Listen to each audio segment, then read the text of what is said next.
There is a difference between being qualified for a job and being the best person for the job. So qualified means that you can do all the things on the job search description.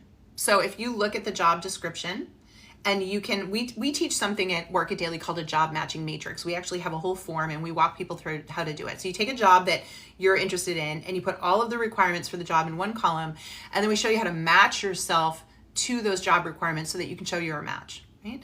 That's how you prove you're qualified for a job. What makes you the best person for the job, though, is where you prove to them that you understand the pain that you're going to alleviate and the problems that you're going to solve. So you can match yourself up and say, here are the 10 job requirements, that you need me to do, and here's my experience to prove that I do them. But what makes you the most qualified, makes you the person that should be selected, is actually what goes in the middle. And that's what our job matching matrix shows you. And that is what goes horribly, terribly wrong if they don't hire the right person for this job, if they don't hire someone that does this.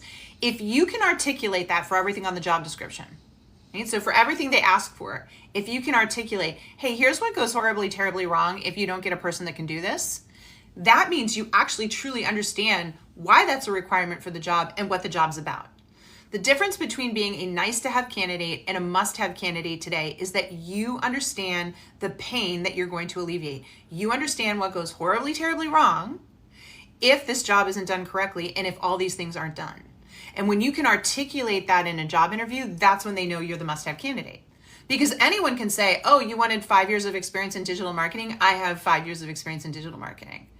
But instead, if you can say, the reason you need somebody with 5 years of experience in digital marketing is this, this, and this, and here's what goes wrong if you don't get somebody with these 3 qualities, now you're proving that you understand the job better than someone else. And that tells them that you're going to be able to do the job better than someone else. So it's very important these days that we teach ourselves how to not only match ourselves up to the job and be a match for it, but that we know how to talk about it in a way that proves we are the must-have candidate.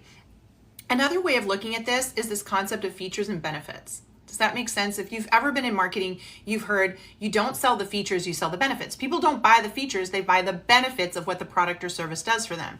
You are a business of one. You are a service provider. Don't talk about your features, talk about your benefits. Talk about the value you create, the money you'll save them, the money you'll make them, the problems you'll solve, the pain you'll alleviate. When they hear that, and you really talk about how you will do that, you are proving you are the must-have candidate. And that's who's getting hired right now.